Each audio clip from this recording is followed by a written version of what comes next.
Shalom Bapak Ibu sekalian. Shalom. Salam kenal ya. Tadi udah diperkenalkan sama Pastor Bagus. Wah, jadi saya nggak usah memperkenalkan diri lagi. Tapi di dalam pelayanan saya melayani di Jakarta City Blessing Bellagio. Jadi saya percaya bahwa kita satu keluarga ya. Amin. Saya ngerasa feel very much welcome dan ngerasa kehangatan dari Anda sekalian di tempat ini. Di Bellagio saya melayani sebagai music pastor di dalam departemen musik. Jadi saya cuman ada satu hal yang saya nggak bisa mengalahkan gembala Anda, ya. Karena gembala Anda selalu lebih bagus dari saya. Walaupun saya Agus, tapi Pastor Bagus jauh lebih bagus daripada saya. Beri tepuk tangan buat gembala Anda. Haleluya, ya. So, minggu ini, hari ini saya ingin membagikan kepada Anda banyak hal mengenai kejadian-kejadian yang sekarang ini, ya. Apa relevansinya dengan firman Tuhan? Tapi yang pertama-tama saya ingin mengatakan Happy Resurrection Day. Selamat Hari Kebangkitan Tuhan Yesus, ya.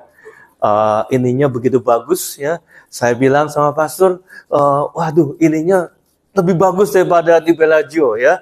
Tapi luar biasa, sama bagusnya, tapi yang ini beda, ya. Luar biasa bagusnya. Dan saya diberkati sekali.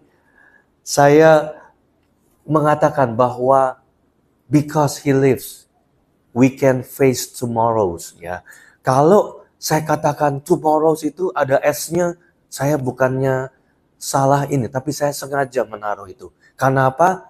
Karena kita punya hari esok.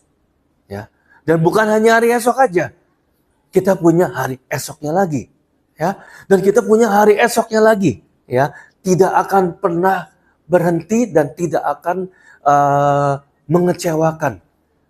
Kebangkitan daripada Tuhan itu memberikan kita satu pengharapan akan hari esok dan hari esoknya lagi. Amin, Bapak Ibu sekalian. Nah, Oke, sekarang saya ingin masuk kepada apa sebenarnya keadaan di tahun 2026 ini, ya.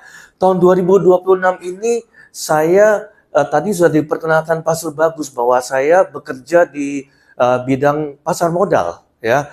Bidang pasar modal di mana semua suhu daripada geopolitik maupun juga apa yang terjadi di dunia ini sangat mempengaruhi keadaan ekonomi global maupun juga ekonomi di Indonesia, ya.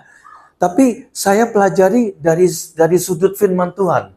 Dari sudut firman Tuhan, keadaan tahun 2026 ini kita bandingkan dengan nubuatan Tuhan Yesus. Ya, jadi saya percaya bahwa kondisi yang Tuhan Yesus nubuatkan sewaktu dia masih hidup di bumi ini, ternyata relevansinya sangat dekat, Bapak Ibu sekalian. Kita lihat di Matius 24 ayat Lukas 21 itu ada comparison di mana Tuhan Yesus menubuatkan mengenai tanda-tanda daripada akhir zaman. Tanda-tanda dari akhir zaman ini ada beberapa, ya. Kita langsung ini aja. Jadi pohon ara bertunas. Pohon ara bertunas itu bangsa Israel itu sering diumpamakan seperti sebuah pohon ara, ya. Nah, pada tahun 1948 tanggal 14 Mei, Bapak Ibu sekalian, mungkin Bapak udah tahu juga, ya. Jadi begitu bangsa Israel tercerai-berai, ya. Tercerai-berai dan mengalami aniaya dan tercerai-berai di seluruh dunia. Tetapi pada tanggal 14 Mei tahun 1948 ini mendadak orang-orang bangsa Israel, orang-orang Israel itu pulang kampung, namanya Aliyah, ya.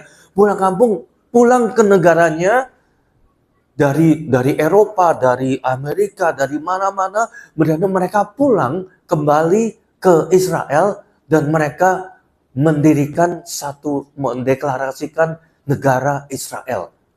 Dan itu terjadi hari kemerdekaan Israel 14 Mei tahun 1948, ya.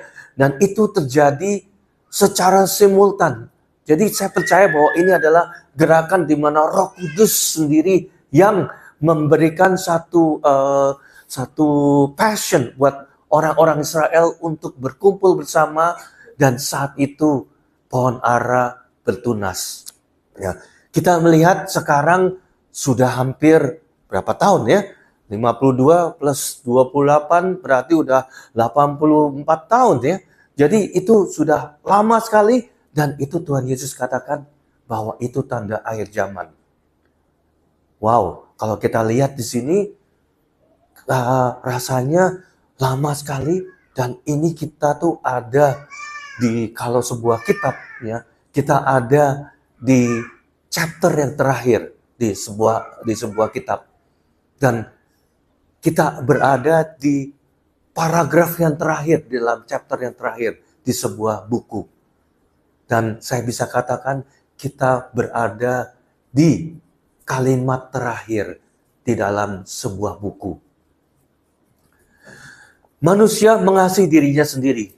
Manusia mengasihi dirinya sendiri. Ya, di sini banyak ya, kalau Bapak Ibu sekarang lihat, kalau dulu orang-orang golongan LGBT mereka menyembunyikan diri identitas mereka. Mereka nggak mau expose. Tapi sekarang udah banyak ya yang namanya Gay Pride Parade, parade kebanggaan orang-orang LGBT. Mereka bilang ini aku dengan aku dilahirkan seperti ini, dan mereka bangga dengan itu ya. Jadi orang-orang mengasihi dirinya sendiri ya. Saya kalau pikir-pikir, saya pernah belajar matematik Bapak Ibu sekalian ya. Ada belajar limit ya. Limit sampai 10 atau limit sampai, ada yang limit sampai tak terhingga ya. Jadi dari kekekalan sampai kekekalan ya.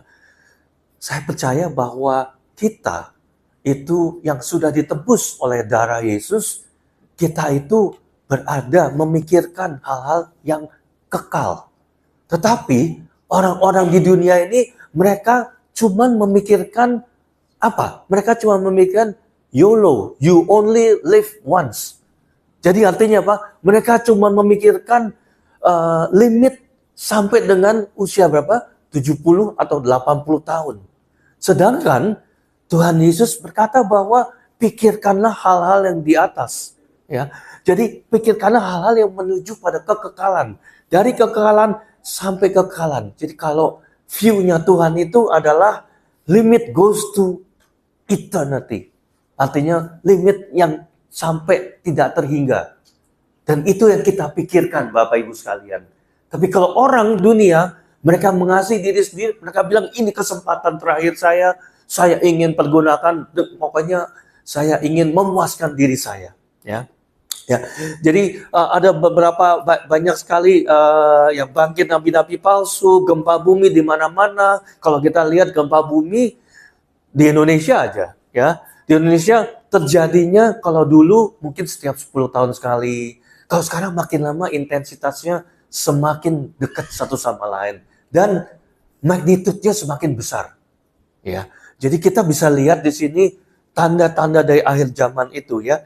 Penyakit sampar, kita baru aja berapa tahun yang lalu melewati COVID-19 ya, dan puji Tuhan bahwa dan ciri-ciri dari penyakit sampar itu adalah penyakit yang menular secara cepat, dan menularnya bukan hanya satu tempat tapi secara menyeluruh global, dan itu tanda-tanda persis seperti COVID-19.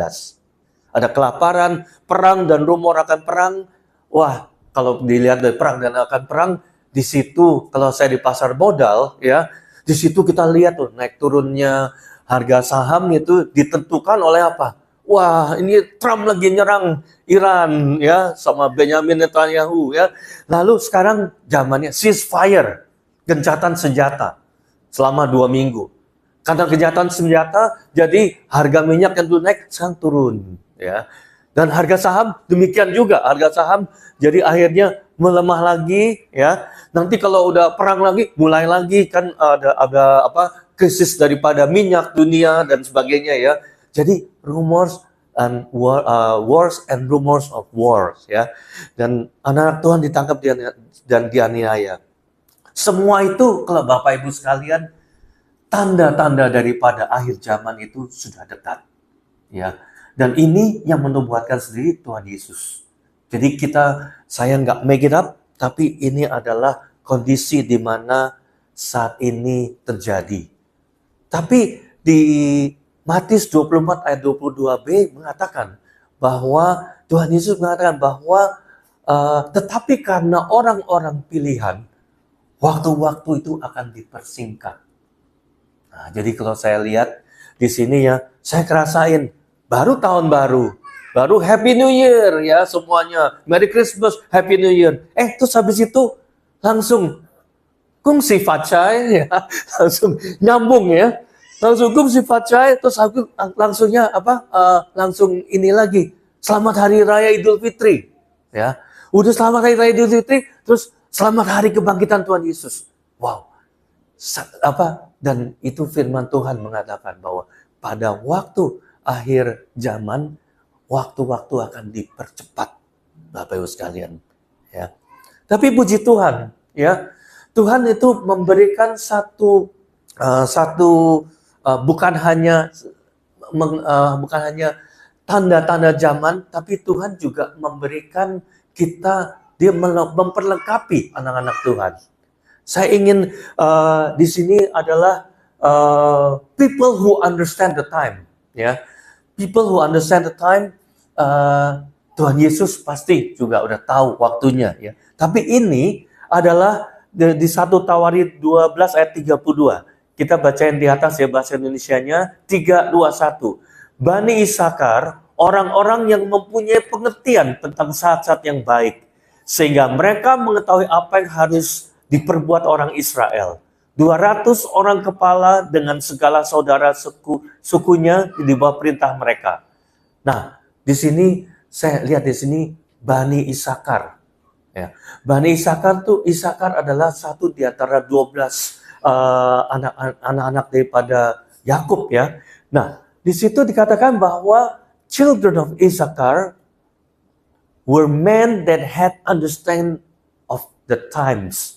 Bukan hanya mereka mengerti waktunya, tapi mereka know what Israel ought to do. Ya, saya ingin kasih tahu bagikan bahwa Bani Isakar ini adalah waktu di zaman Raja Daud. Raja Daud waktu menjadi raja, dia itu punya satu dream team yang ahli perang dan sebagainya. Ya, kalau Bapak Ibu baca di 1 Tawarid 12, itu disebutkan satu persatu. Ada Bani dari suku dari Efraim, ada dari Yudea, ada dari mana-mana. Terus disebutin di ayat 32-nya, ini ada Bani Isakar. Ya. Nah, Bani Isakar ini, kalau yang sebelumnya, spesifikasi daripada bani-bani yang lain, yang keturunan daripada anak-anak Yakub itu, mereka itu jago berperang. Ada yang punya jago main pedang, ada yang jago strategi, ada yang jago segala macam. Tapi yang disebutin di sini Bani Isakar itu mengerti waktu. Jadi artinya apa? Artinya kalau kan kita seringkali di Alkitab tuh Daud bertanya waktu dia jadi raja, kita serang atau enggak? Terus ada yang bilang, ternyata Daud bilang mendapat ini bahwa jangan diserang, atau sekarang serang, atau mundur, tunggu waktunya. Dan itu Daud mendengarkan dari Bani Isakar. Jadi sepinter-pinternya orang jago kungfu atau gimana main pedang dan sebagainya, kalau timingnya salah, pasti kalah dalam peperangan. Dan ini yang terjadi, saya percaya bahwa Tuhan di akhir zaman ini, Tuhan memberikan kepada kita satu karunia untuk sebagai Bani Isakar yang mengerti akan waktu, bukan hanya mengerti akan waktu, tapi kita know what to do. Ya. Amin, Bapak Ibu sekalian. Ya. Nah, yang berikutnya ini adalah tahun ini, ya. Ini adalah Shibuya Crossing, ya. Penyeberangan perempatan jalan yang tersibuk di dunia, ya. Kita bisa lihat di sini, ya. Ini kejadian setiap hari, 24 jam sehari seperti kayak gini, Bapak Ibu sekalian, ya. Tapi kecuali ada satu masa di mana Shibuya Crossing ini sepi. Ini bukan rekayasa, ya, tapi ini foto diambil waktu COVID. Waktu COVID, ya, Tokyo, Jepang memutuskan untuk lockdown. Jadi akhirnya seperti ini, ya, keadaannya. Nah, orang itu sewaktu mereka itu dalam keadaan biasa, mereka berpikir akan melangkah kemanapun, ya, yang mereka berpikir bahwa itu adalah yang terbaik. Semua tujuan mereka, semua melangkah jalan sendiri, ya. Tapi pada saat lockdown itu yang terjadi adalah sepi, dan apakah bisa kembali seperti ini? Seperti keadaan sepi sekarang ini, karena sekarang udah kembali seperti ini. Tuhan Yesus katakan nggak bisa. Karena apa? Karena keadaan sudah semakin lebih buruk lagi, ya. Jadi orang lebih, kecuali nanti kalau ada terjadi lockdown lagi dan sebagainya, tapi mustahil, hampir dikata mustahil dalam keadaan seperti ini, ya. Nah, bagaimana kita menyiasati tahun 2026 ini? Kita udah masuk ke bulan keempat, tanggal 12, ya. Dan saya percaya bahwa waktu itu akan dipersingkat, dipercepat, ya. Dan kita di sini hidup sebagai anak-anak Tuhan, kita mengerti waktu dan kita tahu apa yang harus kita perbuat. Yang pertama, kita menginvestasikan waktu kita bersama dengan Tuhan. Kita bangun keintiman dengan Tuhan, ya. Kitab Daniel 11 ayat 32 dikatakan bahwa tetapi umat yang mengenal Allahnya akan tetap kuat dan akan bertindak. Ya. But the people who knows their God shall be strong and do exploits. Ya. Know itu dalam bahasa Ibraninya artinya ya udah, bukannya ya udah gitu, ya.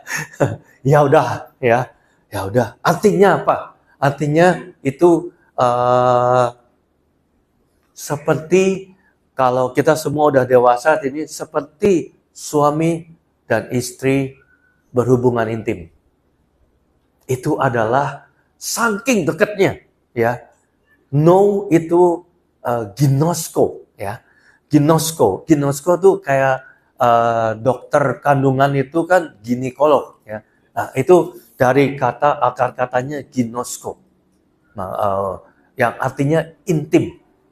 Nah, seberapa kriterianya apa sih kalau orang yang intim, ya?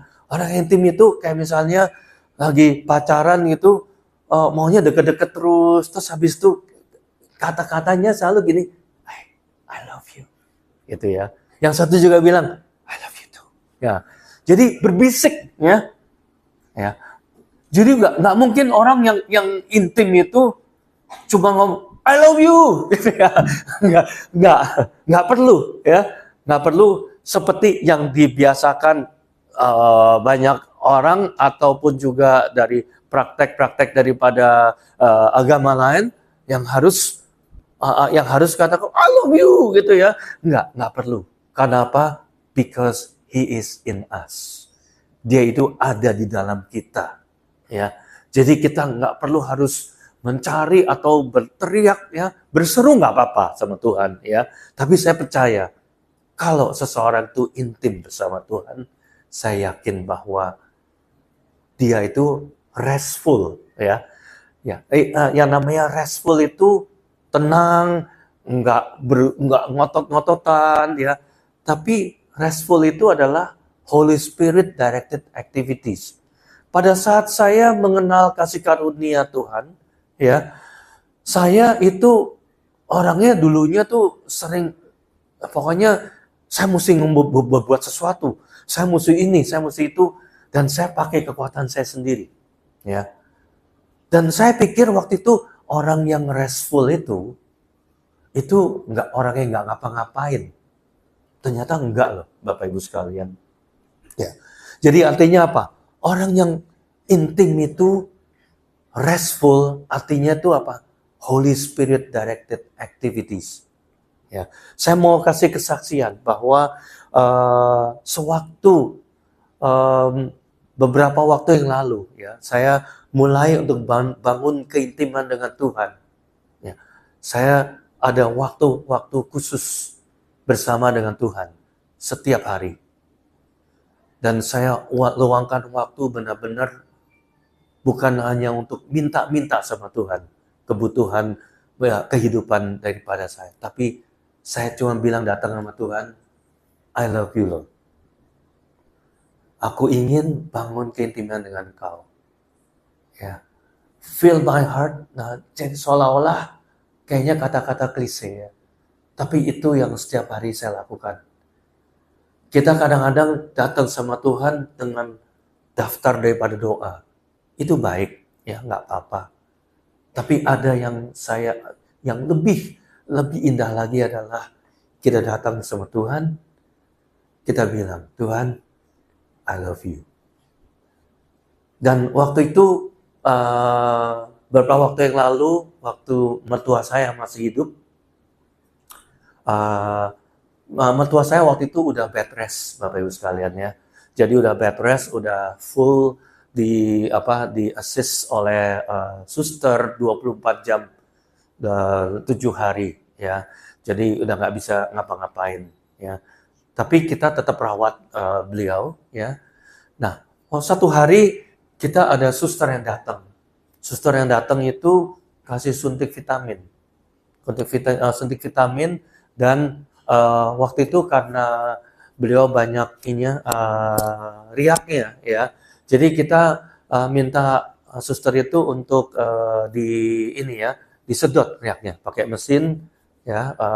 Nah jadi disedot dan rupanya karena suster baru, jadi susternya itu kurang sabar. Jadi artinya dia pas lagi ini mungkin terlalu dalam dan terlalu mendadak, akhirnya mertua saya berhenti bernafas, Bapak Ibu sekalian. Karena mungkin kena trauma ya, dia tuh berhenti bernafas.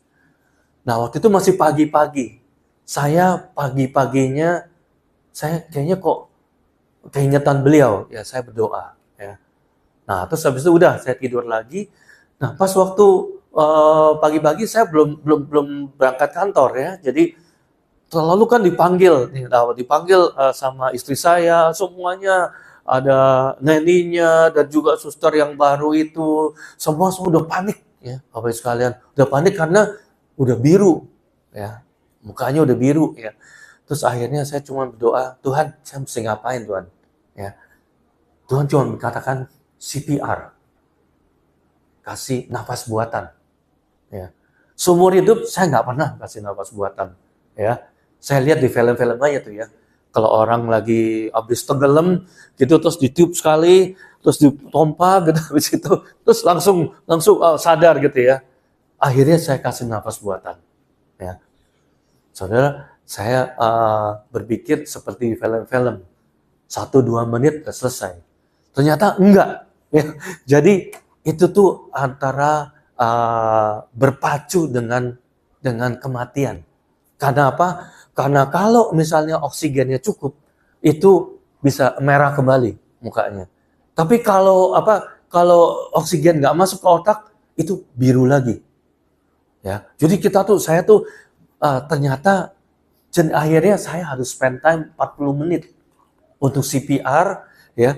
Jadi pas waktu selesai gitu ya, baru kondisinya normal kembali, merah lagi dan beliau bernafas kembali dengan normal. Kita udah panggil ambulans dan sebagainya, ya. Tapi belum datang, ya. Tapi puji Tuhan udah normal kembali, ya. Pas saya lagi lihat-lihat, kenapa saya begitu lama ya? Di film-film kayaknya cepat sekali. Ternyata saya salah juga ininya ya. Salah, mestinya tuh ditutup hidungnya. Jadi susternya pompa, saya tiup, tapi ditutup supaya nggak keluar. Jadi supaya saya tiup juga keluarnya dari hidung lagi gitu ya. Ya, tapi Tuhan baik ya.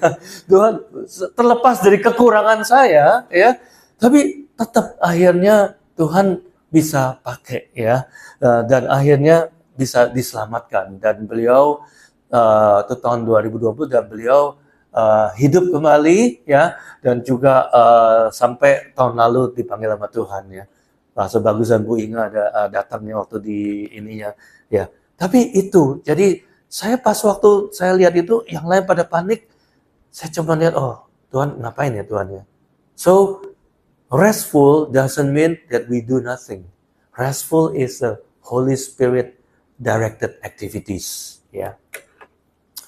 Berikutnya ya. Apa kiat-kiat kita untuk menjalani sisa tahun 2026 ini ya? Tadi bangun keintiman dengan Tuhan. Yang kedua, redeem the time.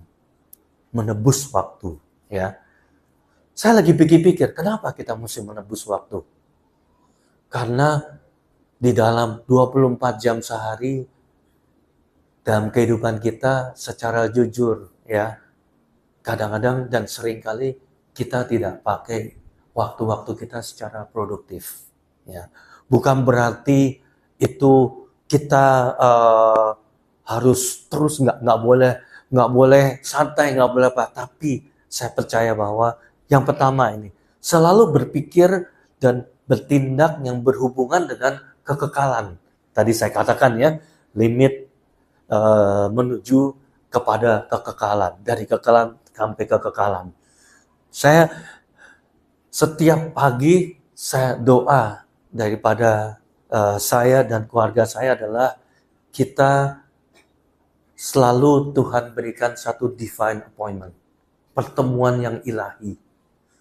Pertemuan yang ilahi itu apa? Saya yakin bahwa hari ini, sekarang ini, saya bisa bertemu dengan Bapak Ibu sekalian karena Tuhan yang sudah menetapkan pertemuan ini. Ya, pertemuan ilahi itu juga mungkin juga ada. Saya berpikir setiap saya kemana, saya bisa bertemu dengan seseorang, di mana saya bisa kabarkan kabar baik sama klien saya, sama bos saya, sama anak buah saya, staf saya, semua saya selalu berpikir demikian, ya. Dan memang Tuhan dari waktu ke waktu Tuhan berikan itu. Ada sopir taksi atau teman saya pada saat pagi-pagi saya dapat kabar, wah si ini saudara saya nggak kenal dekat tapi sakit di rumah sakit. Lalu siang-siang saya kebetulan ada waktu, saya lari sebentar ke rumah sakit, saya doakan, wah puji Tuhan. Habis itu besokannya dia udah pulang ke rumah ya, bukan karena saya doakan, tapi kan Tuhan menyembuhkan ya. Nah, tapi setiap kali itu saya berdoa supaya ada divine appointment, pertemuan ilahi, yang dimana saya bisa dipakai Tuhan untuk berubah hidup seseorang, atau seseorang bisa dipakai sama Tuhan untuk merubah hidup saya. Ya, itu bisa aja ya terjadi demikian. Ya. Kolose 3 ayat 2 mengatakan bahwa pikirkanlah hal-hal yang di atas, bukan hal-hal yang di bumi ini. Ya, hal-hal yang di atas apa? Hal-hal yang bersifat kekekalan, Bapak Ibu sekalian. Ya. Yang kedua, to live your life as if it were your last. Itu kok your last ya, yang terakhir. Jadi Anda berpikir bahwa seolah-olah hari ini adalah hari terakhir Anda hidup. Wah, kalau kita semua berpikir demikian, ya, pasti kita akan melakukan hal-hal yang terbaik untuk kita bisa meninggalkan dunia ini dengan legacy, dengan sesuatu yang baik. Ya, ini sebenarnya adalah salah satu daripada slogan dari Boss the Movement, ya, yang diajarkan anak-anak, ya. To live your life as if it were your last. Jadi artinya apa? Kalau seseorang itu tahu bahwa ini hal-hal terakhirnya dia hidup, ya, pasti dia akan nggak sia-siakan hidupnya.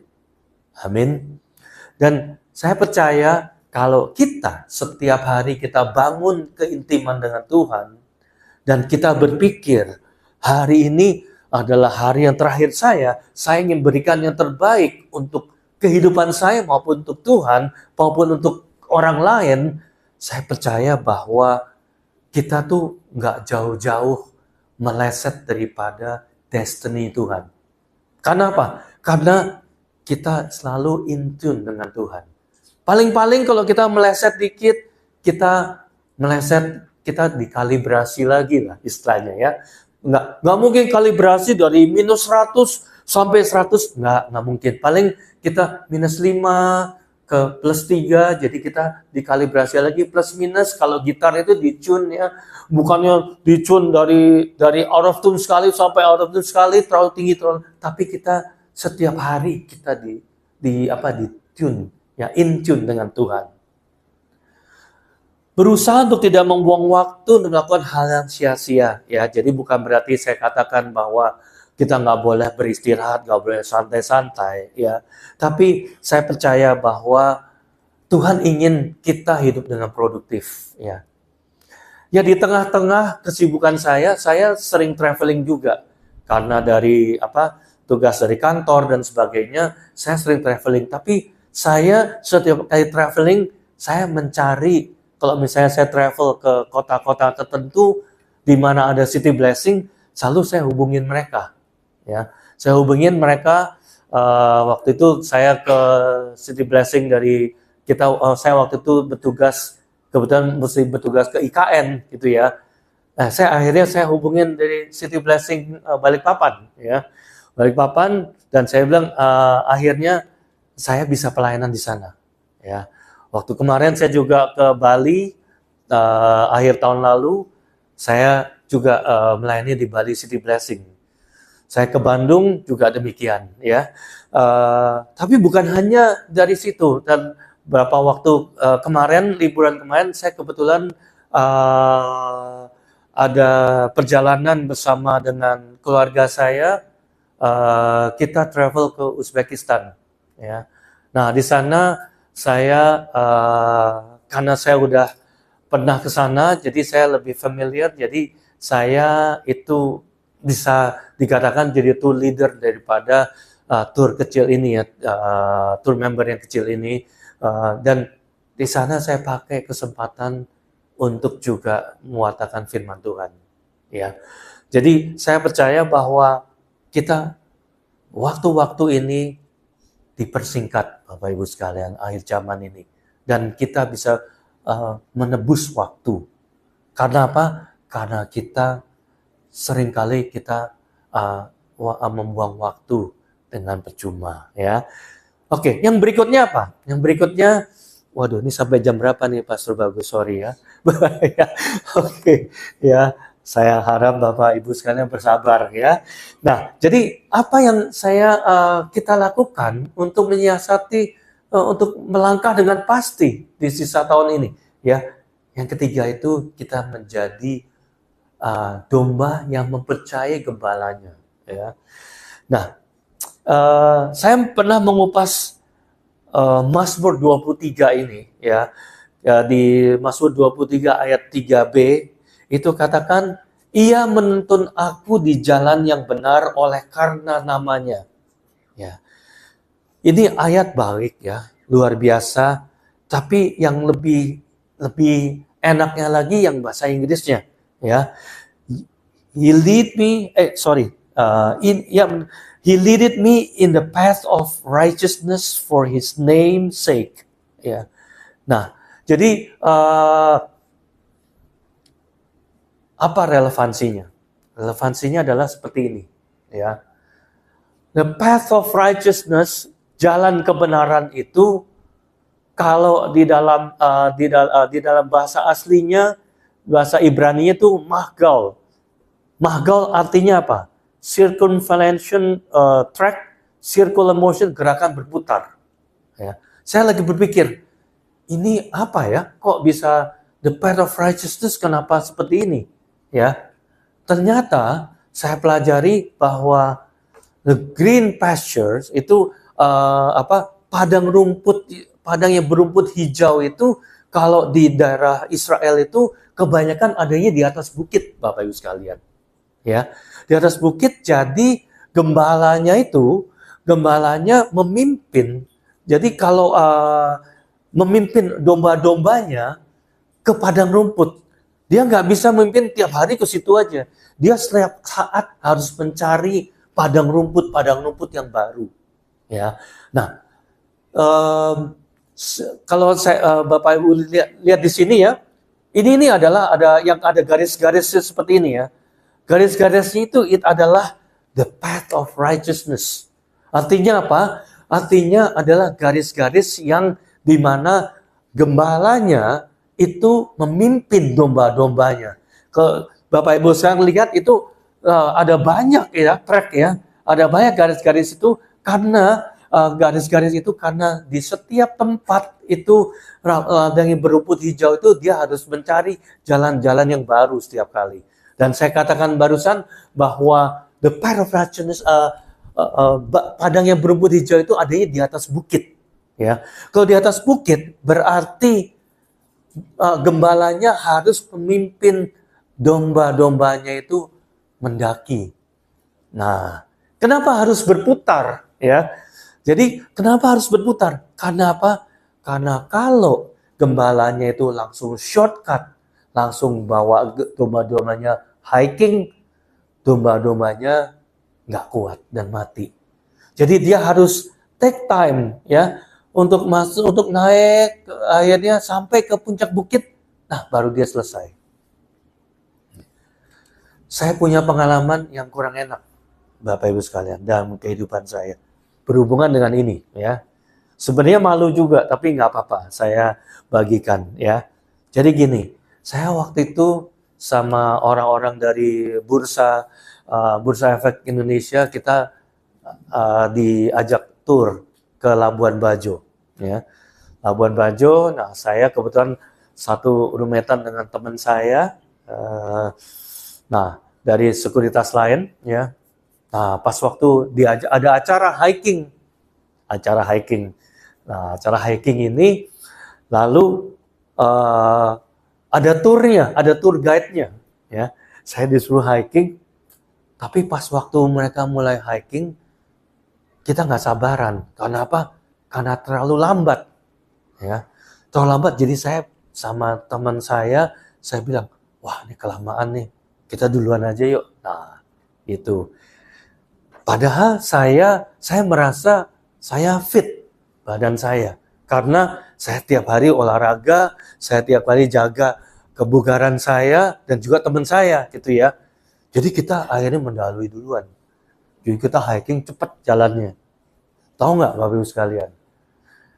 Walaupun saya rajin berolahraga, tapi otot-otot saya tidak terlatih untuk hiking. Ya, sama seperti kayak misalnya seseorang yang pelari sprinter disuruh lari maraton, nggak bisa langsung. Ya, dia bisa. Atau orang yang lari maraton disuruh sprint, nggak bisa. Mesti perlu waktu untuk, karena apa? Karena muscle, karena otot-otot di dalam tubuh kita harus terlatih dulu. Ya, jadi walaupun saya rajin berolahraga dan sebagainya, otot-otot saya nggak terlatih untuk hiking, ya, untuk begitu cepat. Jadi artinya apa? Pas setengah jalan, saya sama teman saya, ini kaki udah nggak bisa ngelangkah lagi. Ya, jadi akhirnya kita duduk aja istirahat gitu ya. Nggak taunya yang lebih memalukan lagi, itu yang tur yang pelan-pelan itu pas itu menyusul kita. Dia bilang sama tour guide, yuk barengan yuk. Saya bilang, oh enggak, kita masih mau melihat suasana. Padahal sebenarnya nggak bisa, Bapak Ibu sekalian ya. Akhirnya apa? Akhirnya mereka sampai duluan, ya. Nah, itu yang the path of righteousness itu, ya. Artinya apa?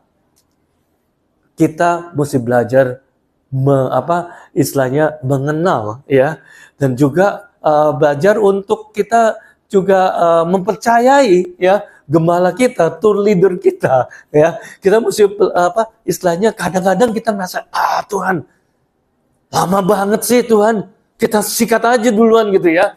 Nggak bisa, Tuhan. Jadi kita belajar percayai Tuhan.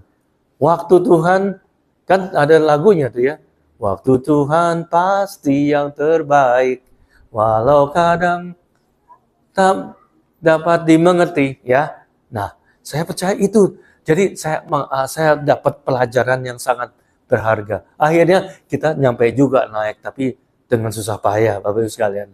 Ya, dan ternyata gembala kita tahu porsi-porsinya kita. Ya, jangan mempercepat dan jangan memperlambat Tuhan. Ya, amin. Ya, yang berikutnya saya akan cepat aja ya. Menjadi domba yang percaya bahwa Tuhan menyertai kemanapun dia pergi. Tadi Anggit udah nyanyiin lagu itu ya, sekalipun aku berjalan dalam lembah kekekalan, ya. Nah, ini ayatnya. Jadi kita nggak janjian, tapi ayatnya, sekalipun aku berjalan dalam lembah kekelaman, aku tidak takut bahaya, sebab engkau besertaku. Bahasa Inggrisnya lebih enak, ya.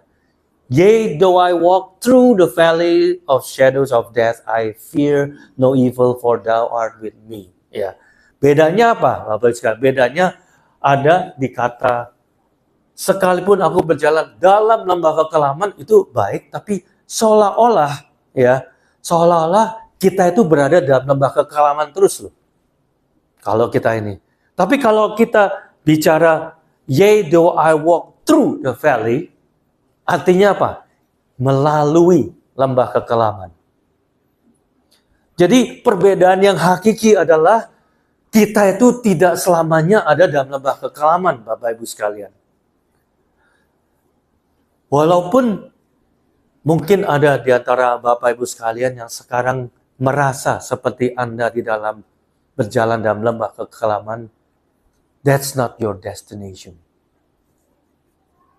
Bahkan jika Anda itu berjalan melalui lembah kekelaman, Anda tidak takut bahaya karena Tuhan beserta dengan Anda.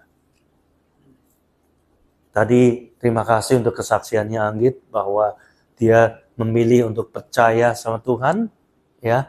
Dan Tuhan bekerja dan Tuhan menjawab doa tepat waktu, ya. Saya percaya bahwa destinasi kita adalah apa? And I will dwell in the house of the Lord forever. Dan aku akan tinggal di dalam rumah Tuhan seumur hidupku. Wow. Terima kasih Tuhan Yesus.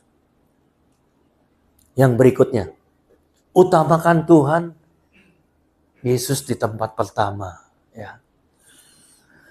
Firman Tuhan katakan Matius 6:33, carilah dahulu kerajaan Tuhan dan segala kebenarannya, maka segalanya akan ditambahkan kepadamu.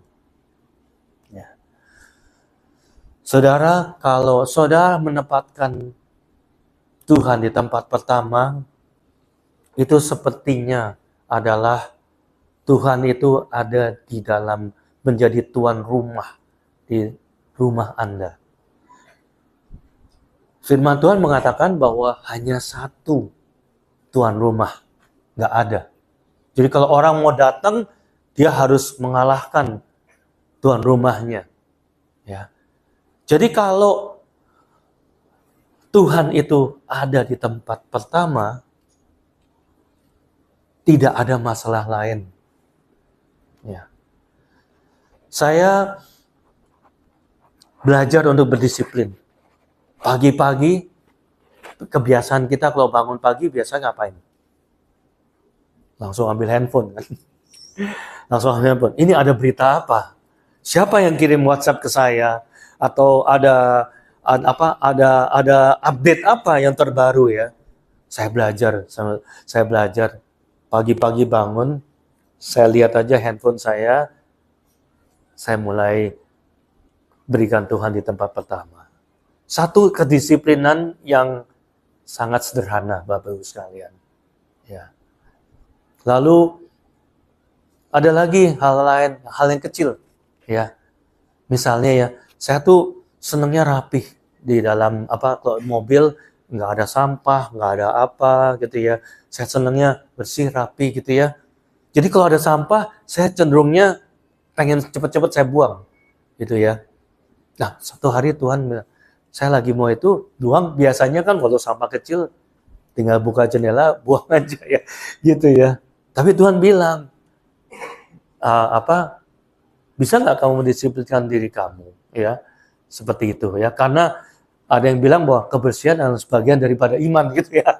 Jadi saya belajar untuk hal yang kecil ini sama Tuhan, nggak ada yang lihat kan. Akhirnya saya bilang, udah nggak apa, saya tahan dulu, begitu turun baru saya buang sampah, gitu ya. Nah itu hal yang kecil ya. Tapi kalau kita percaya bahwa namamu selalu ada di tempat pertama di hatiku dan selalu menjadi yang utama di rinduku, dimanapun ku berada tak akan berubah. Namamu selalu berada di tempat pertama. Kalau dia ada tempat pertama Anda, your stress is not big enough. Your sadness is not big enough. Yeah. Your worry is not big enough. Tapi saya percaya bahwa setiap masalah yang Anda hadapi, kalau Tuhan ada di tempat pertama Anda, wow, kita itu seperti Superman, Bapak-Ibu sekalian.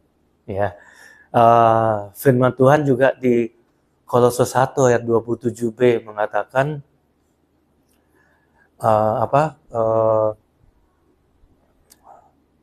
jadi ini ya. Jadi Christ in you, the hope of glory. Kristus di dalammu, dia adalah harapan akan kemuliaanmu. Anda bisa pikirkan itu, satu ayat aja. Kristus di dalamku, harapan akan kemuliaan. Wow. Gak ada matinya jadi anak Tuhan, Bapak Ibu sekalian. Karena apa? Kristus di dalam kita. Kita bisa berpikir bahwa dia yang menciptakan langit dan bumi dengan firman-Nya, begitu powerfulnya, dia katakan jadilah terang dan terang jadi, itu ada di dalam kita. Wow, masalah apa yang lebih besar daripada Kristus yang ada dalam kita? Gak ada, Bapak Ibu sekalian. Thank you Lord Jesus. Jadi kita rangkumkan aja, walaupun dunia tidak bertambah baik, ya, tapi kita anak-anak Tuhan bisa melangkah dengan pasti. Walaupun tahun 2026 kita nggak tahu 2 minggu lagi apakah perang Israel Amerika dengan Iran itu akan dilanjutkan atau tidak, kita nggak tahu lagi. But one thing for sure, ya, kita bersama-sama dengan Tuhan. Amin. Dunia nggak akan bertambah baik. Ada yang katakan, oh ini bensin bakal naik, ya. Kemarin Vivo udah ada breaking news, Vivo 18.000 per liter, ya. Tapi tadi saya lewat Vivo, kayaknya kok nggak ada tulisannya. Cuman tapi ada ya seperti itu ya. Akan ada krisis pangan dan sebagainya. Tapi saya percaya bahwa kita bisa melangkah dengan pasti. Karena pertama kita investasikan waktu, kita bangun keintiman dengan Tuhan, kita menebus waktu, ya, kita menjadi domba-domba yang mendengarkan Tuhan, mempercayai Tuhan, percaya bahwa jalannya yang terbaik, nggak usah shortcut dan sebagainya, percaya bahwa Dia menyertai kita, bahkan dalam lembah kekelaman, dan kita taruh Tuhan di tempat pertama. Amin, Bapak Ibu sekalian. Saya minta para musik untuk maju.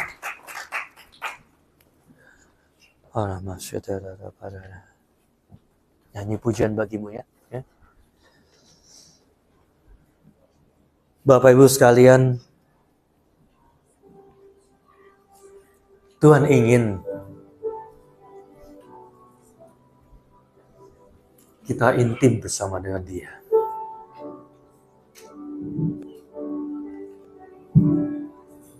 Mari kita pejamkan mata kita.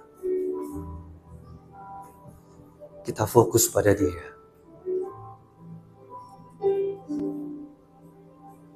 Dia yang sudah mati bagi kita dan Dia yang sudah bangkit bagi kita. Bahkan Dia ada di dalam kita. Kristus di dalam kita. Dia adalah harapan akan kemuliaan.